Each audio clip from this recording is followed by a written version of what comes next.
Welcome to the Valley College Connection, where John Kawai and Scott Wigan, two Valley professors, engage in a conversation about success with educators and students. Each week, they'll sit down with a different guest to find out ways each of us have had to plan, persevere, and overcome to where we are now. The show will also highlight resources and services that are working to make a difference at Valley College. This afternoon, we are joined by Puthiakunnel, Chair of Health Sciences and Director of the Nursing Program at Los Angeles Valley College. Thank you so much for joining us, Preetha. Thank you, Scott. Thank you, John. Preetha, we wanted to start off with some background information. If you could take us down the road of how you came to work at Valley College and take it as far back as you'd like to. Share what your educational journey was like in school, how you decided to get into the field of health science and nursing. Anything that you care to share, we'd love to hear. Thank you, Scott. So my life is completely different than probably like many of the students who have here. I'm an immigrant from India. So all my education was in India. So my education up to 10th grade was in my language, and but the problem over there is, or it's a good thing over there is, once you start your 5th grade, you have to learn 3 languages: your native language, English, and Hindi is the national language. So we are learning English from 5th grade onwards, but up to 10th grade, my main medium of instruction was my language, which is called Malayalam. After 10th grade, 11th grade onwards, everything switched to English. So nothing is no more your language, everything is English. So after 12th grade, that's the biggest. And when I was in 11th and 12th, it was part of a college, like our Valley College. And that's the time you decide what direction you want to go. So I want to be in a medical profession, and in my country we have to apply. We have a entrance test for all the healthcare tests in one test. So it goes with medicine, nursing, pharmacy, and some other courses. So I got nursing. So I started my nursing program, BSN program, after the 12th grade in the capital city of India, in Delhi. So that's... Oh, go ahead, John. So let me ask this question. So how were you prepared? Did they in high school teach you about the basics of pharmacy and all these No. topics? So in our high school, everyone needs to have, this is what our language and subjects look like. It's a common curriculum for everybody. Our native language, English, Hindi, that's there. Then history. In that history, it's the world history, political science, whatever way it, the different, they have in detail. Then geography, then physics, chemistry, and biology, and mathematics. So everyone will do this. But when you go to 11th grade and 12th grade, if you like to go in medical profession, you don't need to take math, but you must have biology, physics and chemistry, English and another language. But if you want to go in both direction, if you want to go in engineering direction and the health side, the medical directions, then you can also take math, and then after that you can decide. Everything has entrance exam. Engineering has a different set of exams, and medical professions have a different set of exams. So in high school they prepare you, and then plus 11th and 12th grade they prepare you. Most kids, when they are in 11th and 12th grade, they will also go for what do you call, like, I wouldn't say tutoring, but coaching. Okay. They will go coaching for this entrance exam, so they are ready by that time they graduate from 12th grade. So what does your day look like? You go to school from a certain time and then you go to coaching, or? Yes. So usually 10 to 4 p.m. 10 a.m. to 4 p.m. is your regular school. And then you may have tutoring, you may have coaching, and sometimes our coaching is in Saturday. I remember my coaching was Saturday 7 a.m.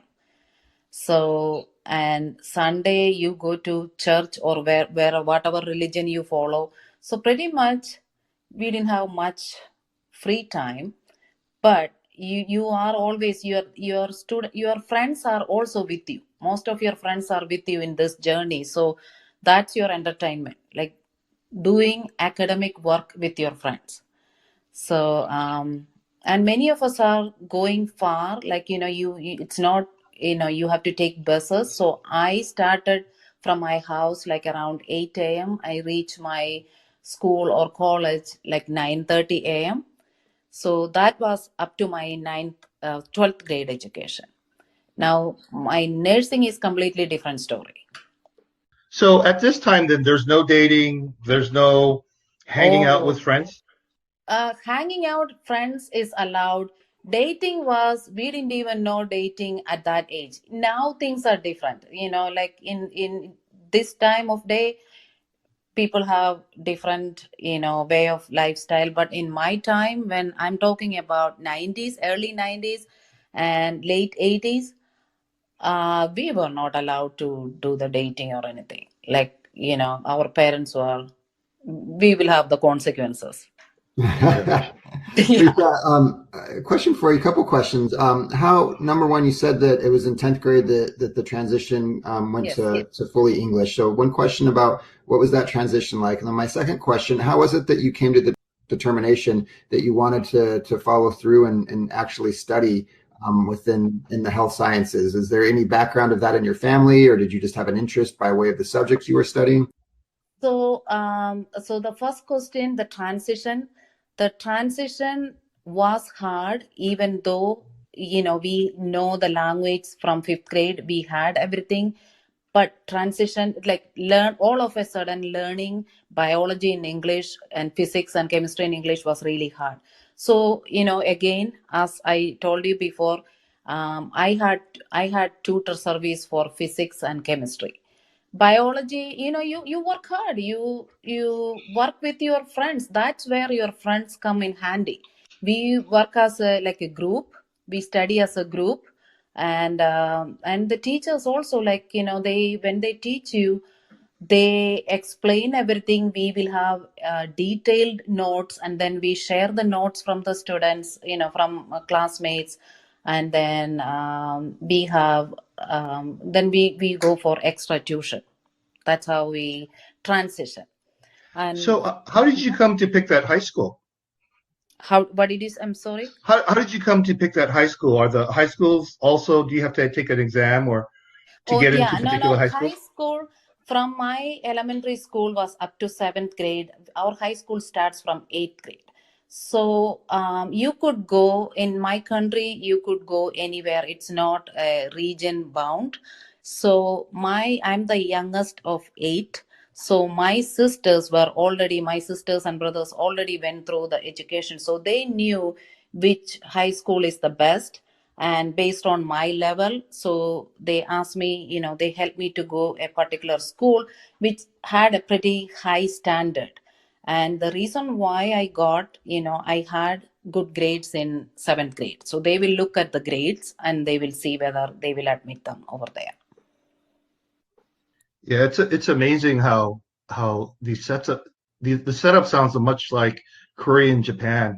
And it's Yes. one of those things where if you don't get it from when you're a kid, you're in the wrong high school, and then how do you get into the right college? And a lot of these uh, uh, obstacles, or you have to get in the door early, Yeah. just because of it's a whole sort of process, right? Yeah, but I will also say, if even if you get into any school, if you are determined, you have right direction. That's the most important thing. If you have right direction, you could get anywhere. But if you have no one to guide you, then you probably will be lost. But that is very uncommon, like lack of guidance. And most of the parents, even the parents who are not educated, they are very well aware of the educational path of their children. So Yeah, and we also have community, like religious community, like so people will help each other. And so the parents know and the kids already know what they want, and it's very rare that they don't have any help. So, what was your experience like when you started college? So my 11th and 12th grade, I had my friends from my own previous schools were there. And, the English, the language switch was the hardest problem.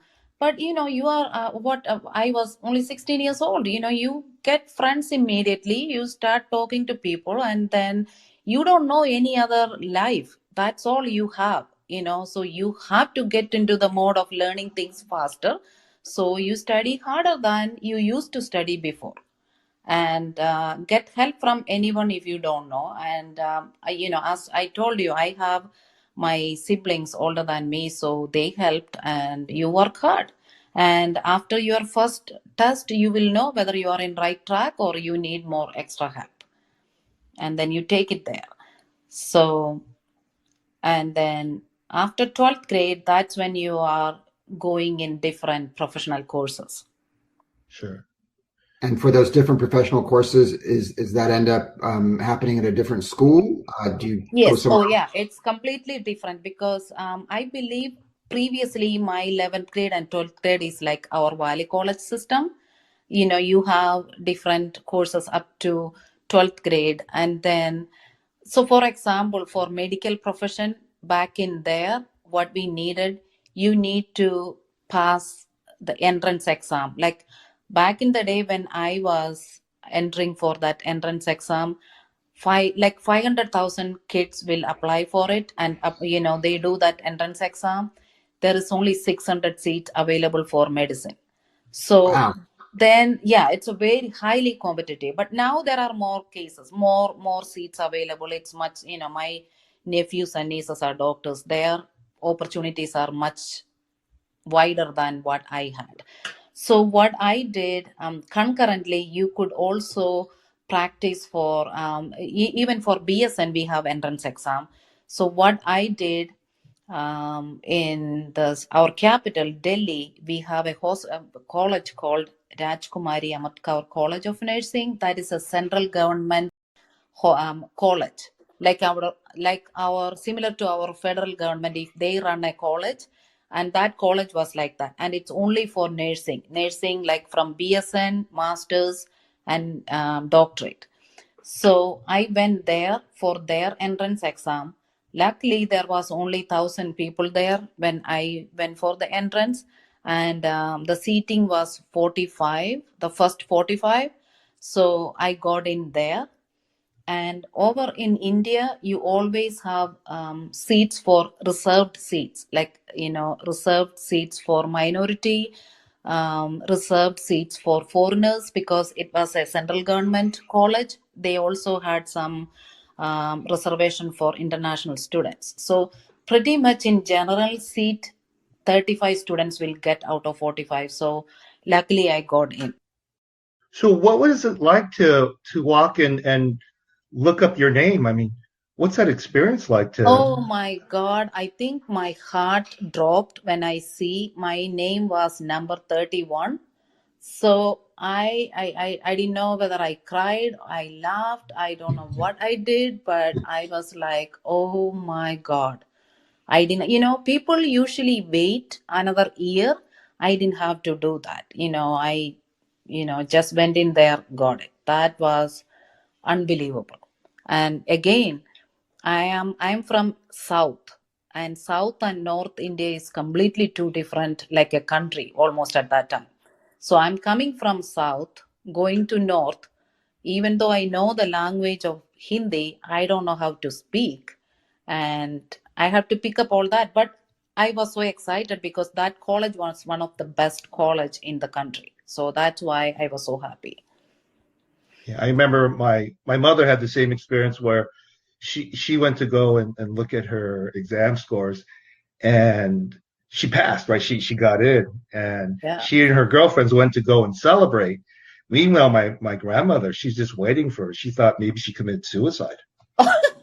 Because, like that's Japan, like these kids, they don't make it and they jump Yeah, off a bridge, right? yeah, it happens. So then what happened once you got into the nursing program? So when I went to nursing program is a completely different set of ball game now. So nothing similar to this country. So we have a big campus. In that campus, we have hostel system. That means it is mandatory. It's mandatory for everyone who is admitted in the program stay in that hostel. And that means at that time, I think it's only for unmarried women. I'm not sure now, things change. So the BSN is for, I believe it was only for unmarried women. I may be wrong in that section, but so you stay in that hostel. Right across is your college. That means like in from our college, if I talk about my nursing office and going to the AHS, the third floor, like that's the only distance. It's very close. And all our teachers have quarters over there, like flat. So they live also inside the campus. So it's a big campus, everyone is there. So that's the first step. Now, in first semester, first year, it's a 4-year system. It's a BSN program, first year, second year, third year, fourth year. So the first year, when you live in the hostel, you have one roommate. But everything is free except, I believe the tuition at that time was 200 Indian rupees monthly. Everything else, even you don't even have to do the laundry. They will come and people will come and do your laundry, and food and accommodation, everything was free. Only the tuition, very, very negligible amount, 200 Indian money at that time. So was it difficult? Like, was it just a different level than what you did in high school, or? Completely different. It is difficult. You are learning about nursing, which, I didn't have any clue about nursing. Honestly, I didn't have anyone in my family was a nurse. And, but luckily, again, there were many students from the South were there. So you have help from your own friends. And the classes, the time is completely different again. From 8 a.m. to 5 o'clock, we have class. So the first semesters, 8 a.m. to 5 o'clock, once a week, you will go to clinicals. Okay. And the second year, third year, fourth year is every single day you go to clinic hospital from 7 a.m. to 1 p.m. You come back, go to hostel, eat lunch, change your clothes, and then come back to the classroom at 2:30 to 5 o'clock every day. And Saturday is half day. That's it. But Saturday afternoon and Sunday is the only off day. And we also have, since everyone is in the hostel, we also have a lot of group work other than our individual work, like projects. We have a lot of group projects also we had to do. Wow, it sounds like a really rigorous schedule. It was very rigorous program, very rigorous. As you were working through the program, Preetha, did you have any sense that you would be moving to the United States, No, I had no clue. My goal was to be a professor in nursing in my state, back in my south. My state name is Kerala. I want to do that. So what I did after 4 years, you have to have 2 years of experience before you can go to masters. It's mandatory that you need to have 2 years of experience, like clinical experience. So I went to one of the top hospitals in Delhi. It's called Escorts Heart Institute and Research Center, and it's modeled after American hospitals. So we are used to like American way of like all the equipments and stuff. So I had 2 years of my clinical experience. Then I went back for us to teach over there, like as a professor. Of course, we need the masters. So I went back to my college for Master of Nursing Education. Now the seating, it's only altogether 15 seats you will get a year. In that, general seats are only 6 of them. So again, I got in, and it's a 2-year course. And again, this is like Monday through Saturday program, full time. You won't be able to work. And I completed 2 years of my master's, came back home with the plan of working in my state. By that time, I realized that any government medical colleges like UCLA, it's so hard to get a job. So I started working private jobs. And of course, my husband came over there to meet, and then that's another big arranged marriage. So within a month, I got married. And then that's when, that was the decision. Otherwise, I had no clue that I'm going to be here. So how did the arranged marriage work?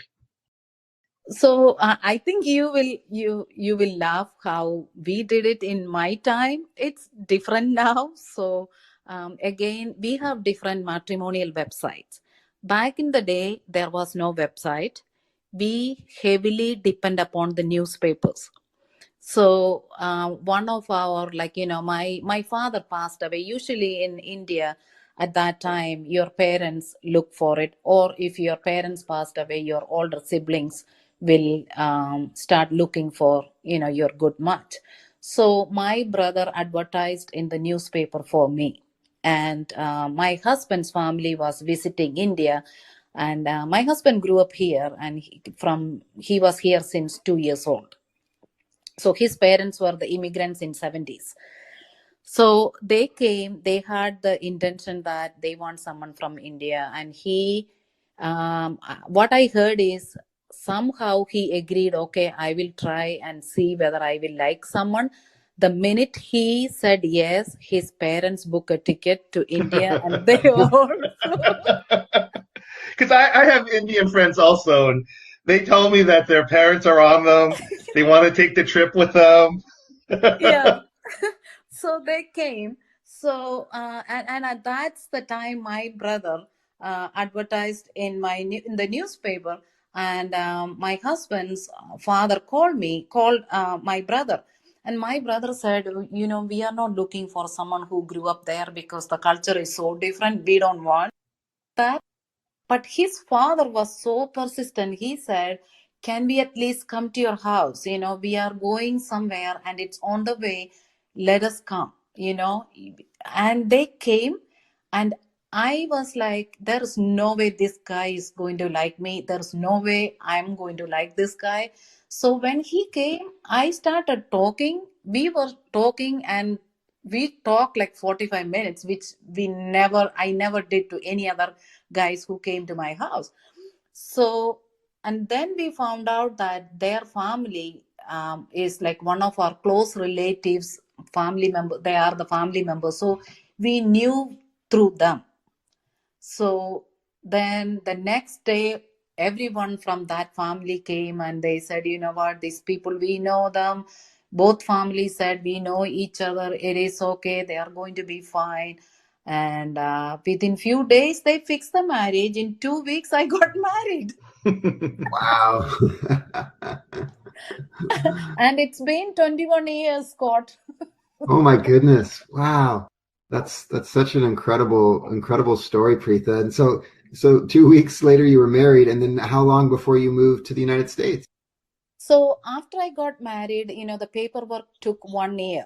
And to add more misery into that, the day I was in Chennai to get my visa, that's the day 9/11 happened. Oh, wow. So the embassy is closed, and they said they are going to indefinitely close for a while. So I was like so devastated. But luckily, one day I decided, I stayed in that city, because I'm in another state and I had to flew back. So I thought, what, I'll stay a couple more days. And one day I just decided, like, our family and me, we just decided to go see in the embassy and see whether it's open. It was open, and they didn't announce it, they didn't publish it, but it was open. and they were only looking at the visas for the spouse visa. They were not going, they returned everybody any other kind of visa except the spouse visa, and they gave me the visa that day. And September 18th, I flew from my country to here. You have no idea, flying after 9/11 from another country to this country. Oh my God. Anywhere we had a stop, we had to check out our all the bags, open up bags in front of every people, and take out one by one pieces of your clothing, everything take out, show everyone, put it back, and then get back into the plane. That's how I came. And when I came, again, I had no clue that the family is not allowed in the airport. They were in a parking lot C.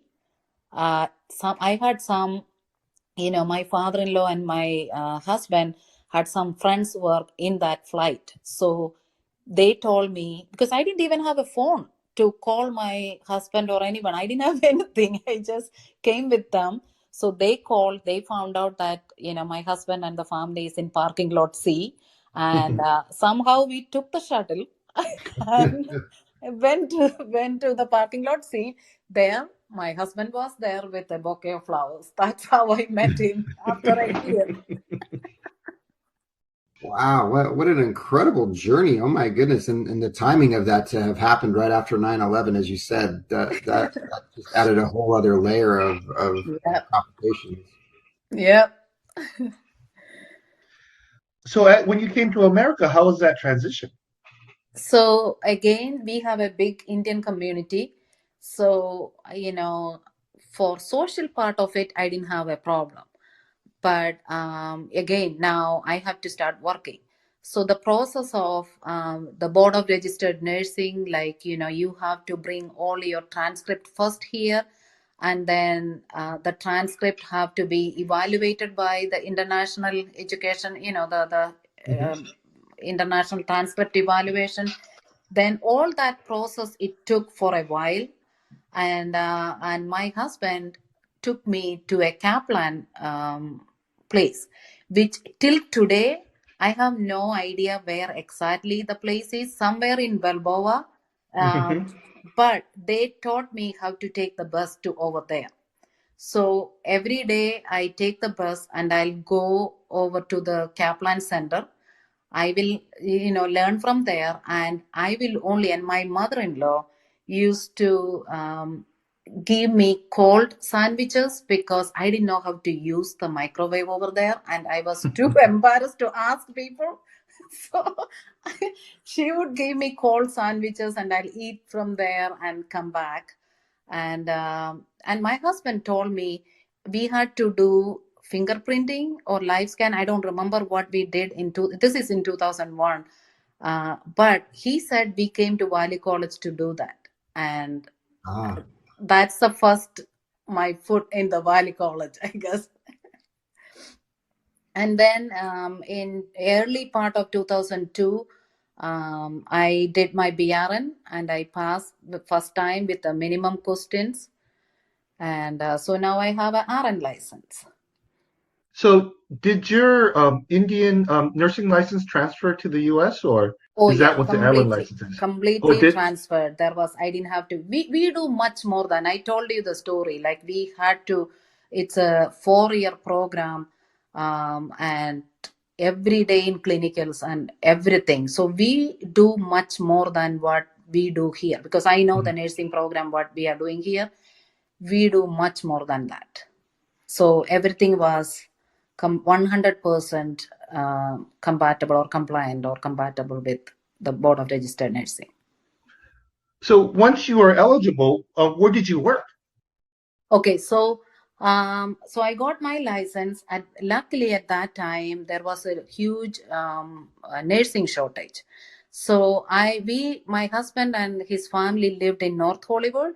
So the closest hospital was Valley Presbyterian Hospital. So I went with my sister-in-law. She took me to their HR. So, and then they asked me, which area you want to work. So I always have a passion towards pediatric nursing because I took my master's. I specialized in the pediatric nursing and I work with children a lot.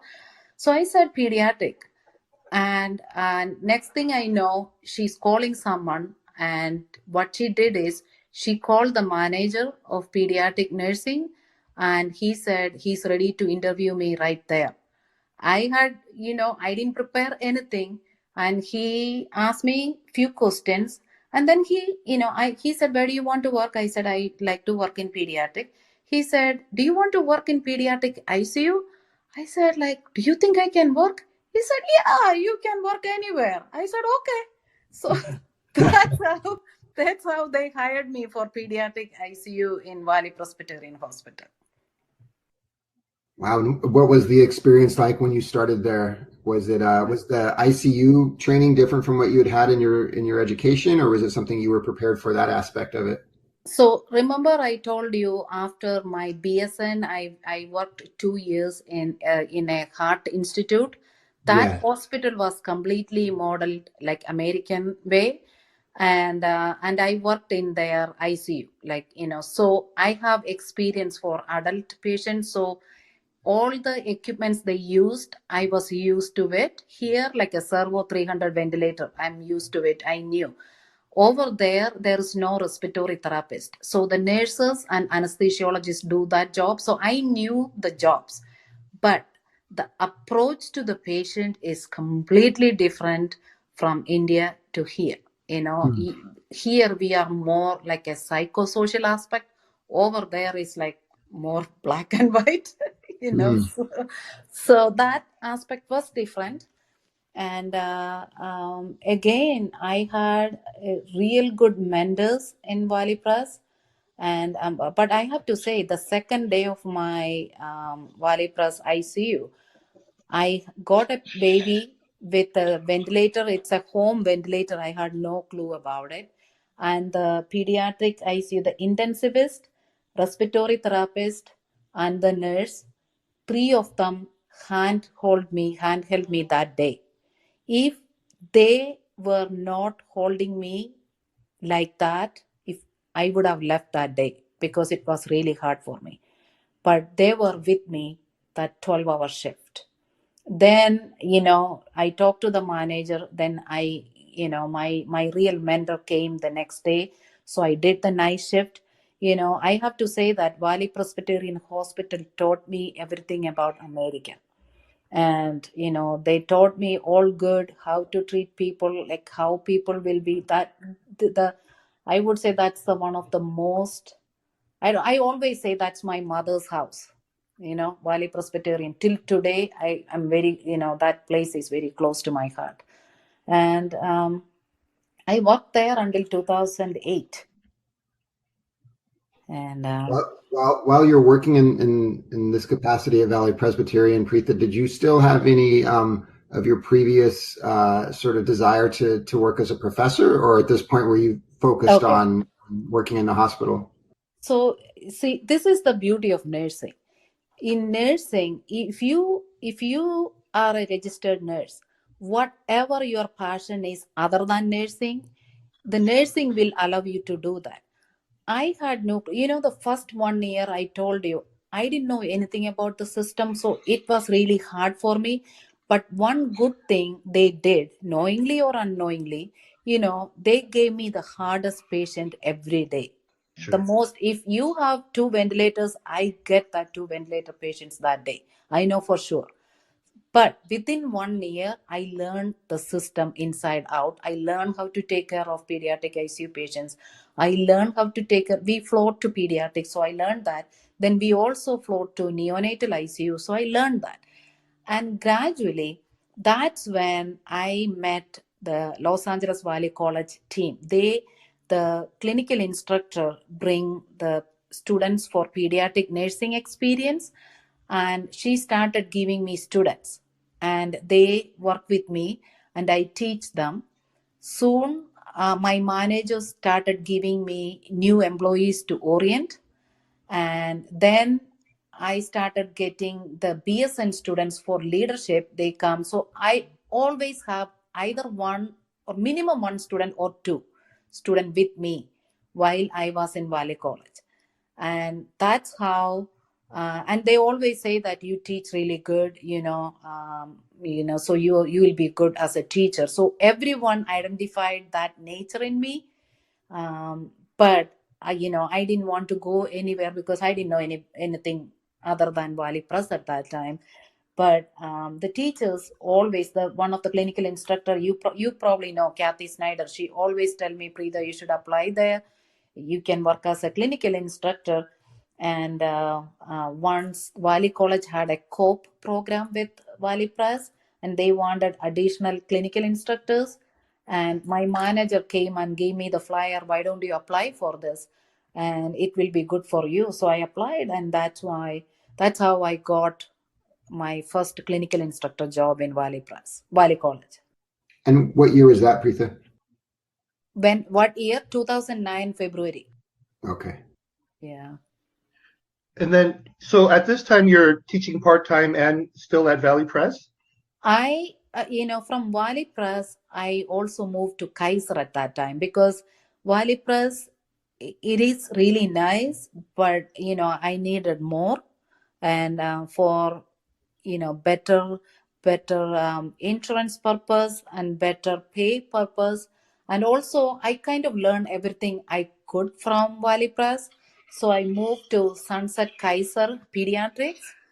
So while I was working in when I got the job in 2009, I was actually in Valley Press per diem, Kaiser Sunset Pediatric Unit full time, which is like a 32-bed big unit.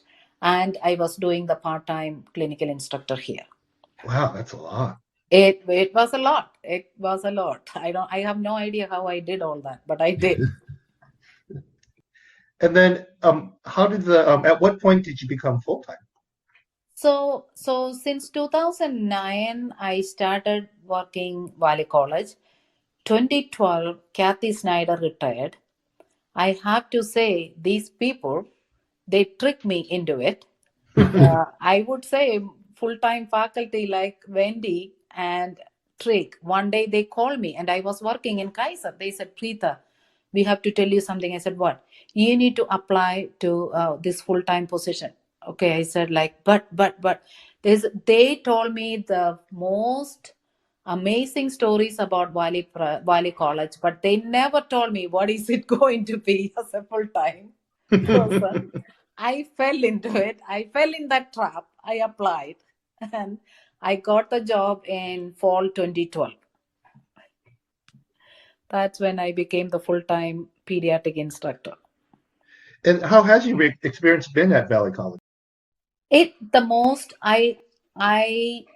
love it.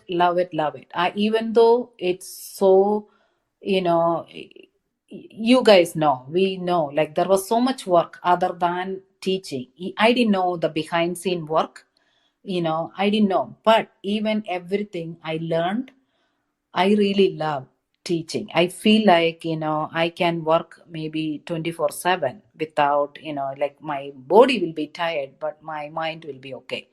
So, Valley College, I would say, since I worked in many institutions by that time, and Valley College also have a family approach, like Valley Press. That's what I can say. The supporting is like the support system is amazing in Valley College.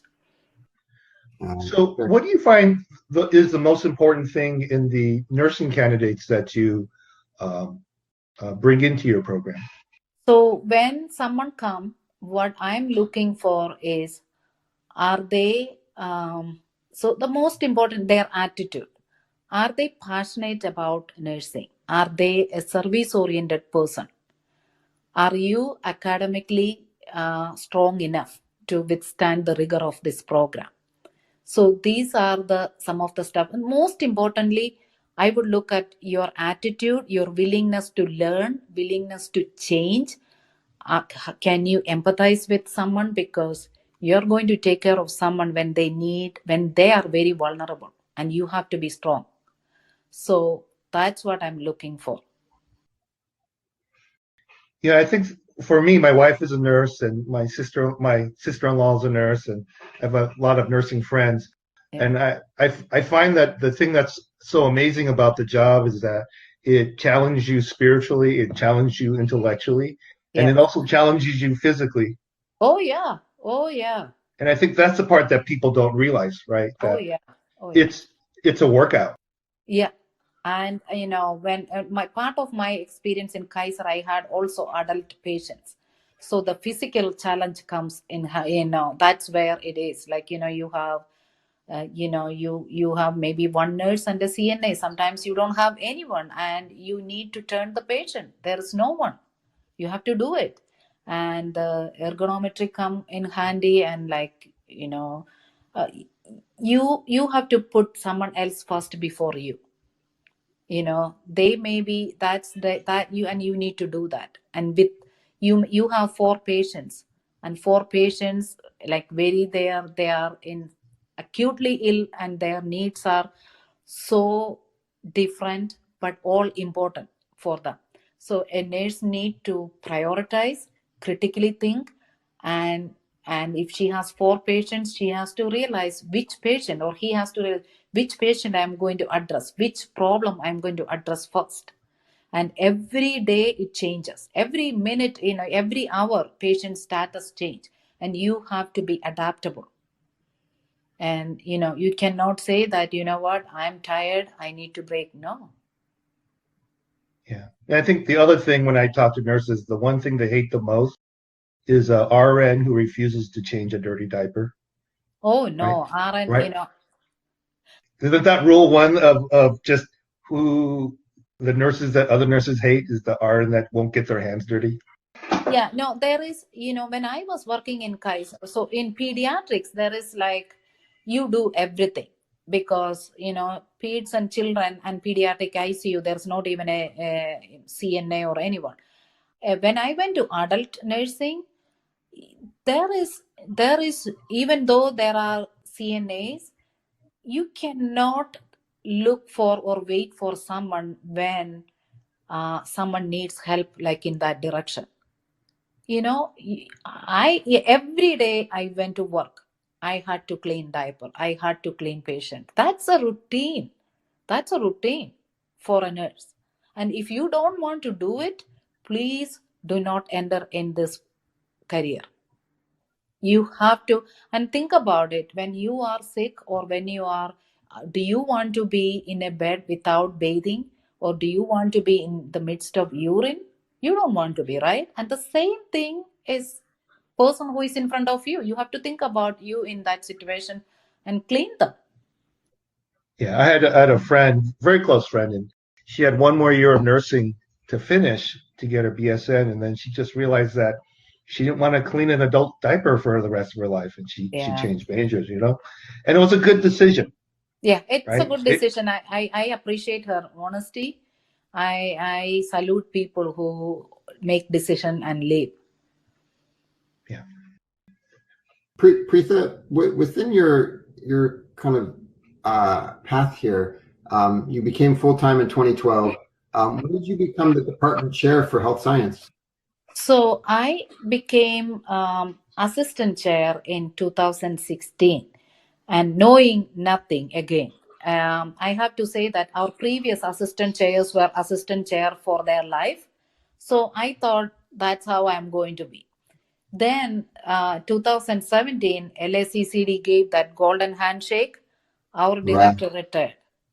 Okay. So there was only limited people who are eligible to be the director, because of the BRN mandate, we have different eligibility. So so I applied. I had no choice, but I applied for the vote. I gave the candidacy application, and in 2017 fall, they voted me in for chair position and the director position. And how have you liked working in that capacity? I would imagine that there's so much administrative work, especially for a nursing program. Was it something that you already had experience with as assistant, or was this on a completely different level? And how did you feel about it? No, I was not at all equipped with that kind of knowledge at all. even assistant director. See, when I was an assistant director, we were working for our national accreditation for ASIN. So one good thing, I was able to work on curriculum a lot. So I had a good grasp of our curriculum. And everything else, what I saw and heard from Mary, and once you sit in the chair, you start getting emails. And so you have to do one after the other. So the next thing I know, I have to do the assignment. So I learned that through the AFT was AFT contract. That book was my friend. And again, I have to say, Lori, the dean, helped me a lot, and all the academic affairs team. Even I have to give kudos to David Quinteros. He was patient enough to sit with me. So, I knew I was able to do my math for the units and the seniority and all those things. But, they were all patient.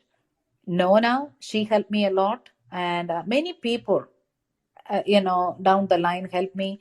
And then we have district discipline, and so the other directors in our discipline help me. Then again we have COADN, California Directors of Nursing, like the entire. So when we go for conferences, we met other directors, so I learned from them. So the first year, even now, it's every day it's something new. So, but it was completely a new learning for me. Well, the thing I like about nursing is sort of what your career has sort of shown is that you can work on a nursing floor, you can work at a doctor's office, you can work in management, you can teach. What are some of the other areas that you think are sort of exciting potentials for nursing?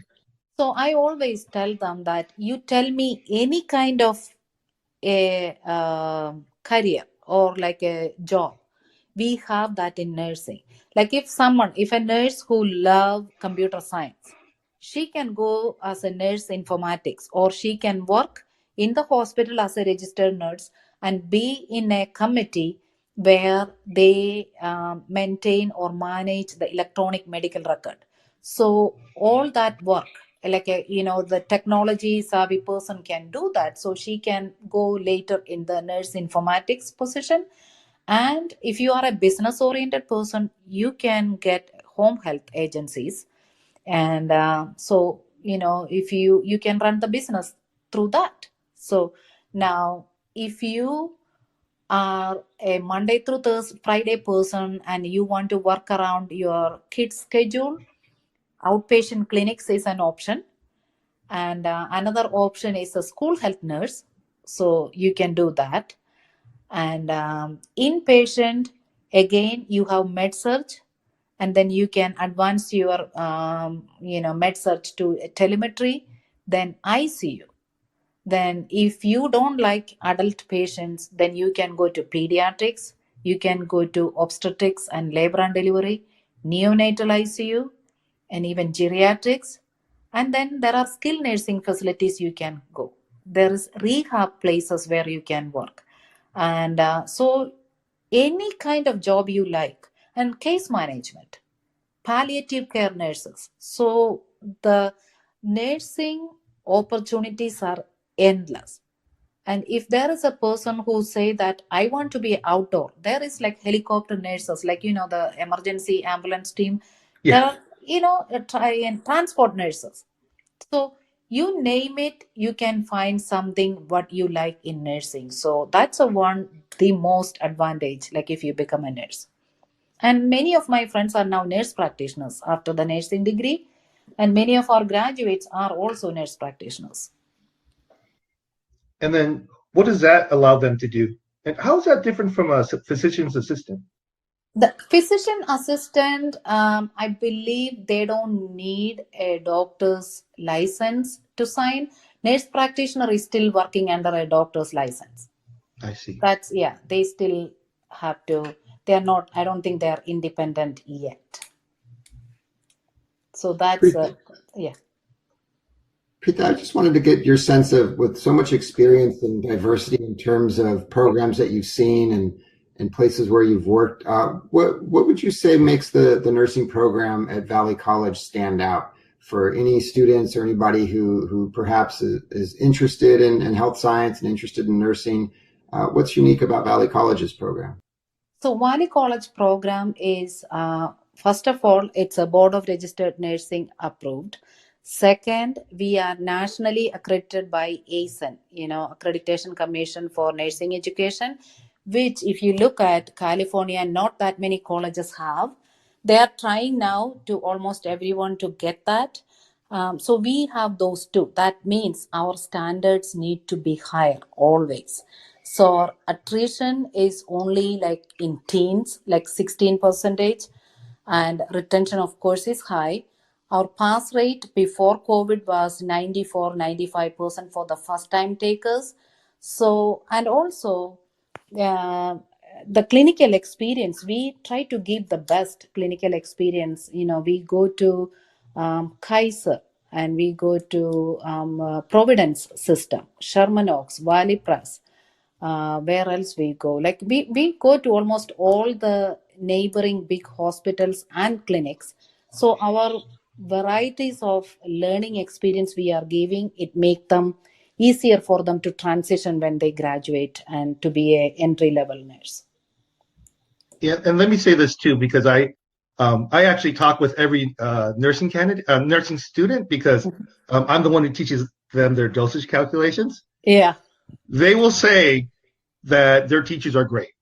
Yeah. At the end of the day, that there is no goofing around. They feel like when they're there, they're going to be good.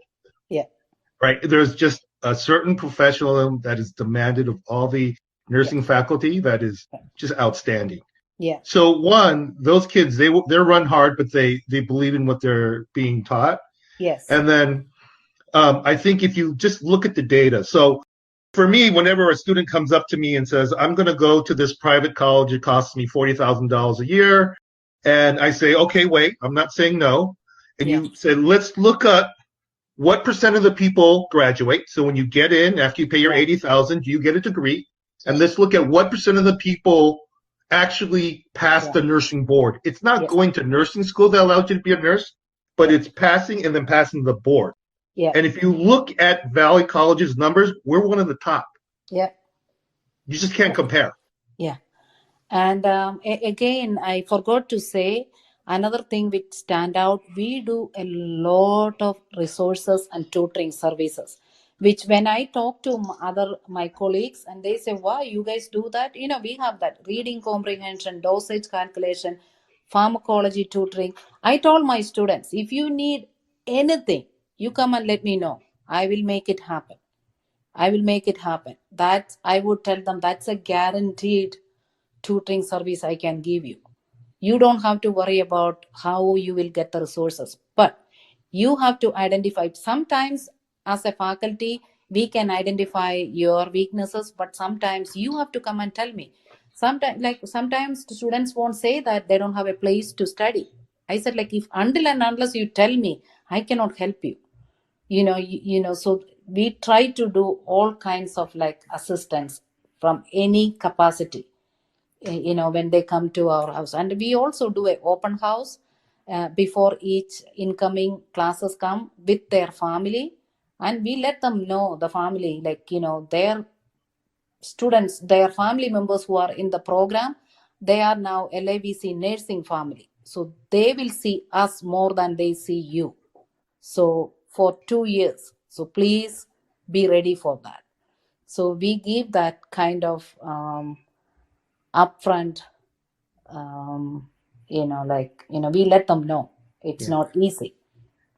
It's always interesting because I get the students right after that meeting, right? Because school hasn't even started, and you say, go and learn dosage calculations for medication. We haven't started even school. Just so you know, it's going to be so hard. There is this workshop, and you better appear. You know what? They all come. They do. They all come, and then school hasn't even started. They haven't even been enrolled in their program yet. And they're already meeting me in the summer or in the winter on the vacation. And we set up four days on the weekends, and they just all come. And they have buy-in too. They're excited to be there. So. And, I talked to my recent graduate in June, And I asked them, what will you give one advice to your incoming students? They say that, these were 3 boys, right? And they said, Preetha, let them know that if they didn't study, if they didn't start like a week before the semester begin, they are already behind. So that's the thing you have to tell them. It's a lot of study involved, lot of reading, and they have to, it's not regurgitation of what they know, it's an application of what they know. So they need to know first. So it's a lot of work, but it's worth it. It's worth it. Wow, that might be a good place to wrap up with advice from former students here.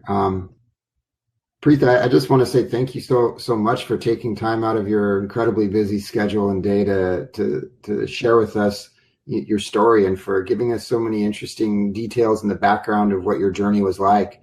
It's an incredibly inspiring story. And I know from other students and from colleagues at Valley College how grateful everybody is to have you at the college and working in the capacity that you do. Thank you. Thank you so much, Scott and John. Thank you for giving me this opportunity. I Yeah, really thank you appreciate so much. it.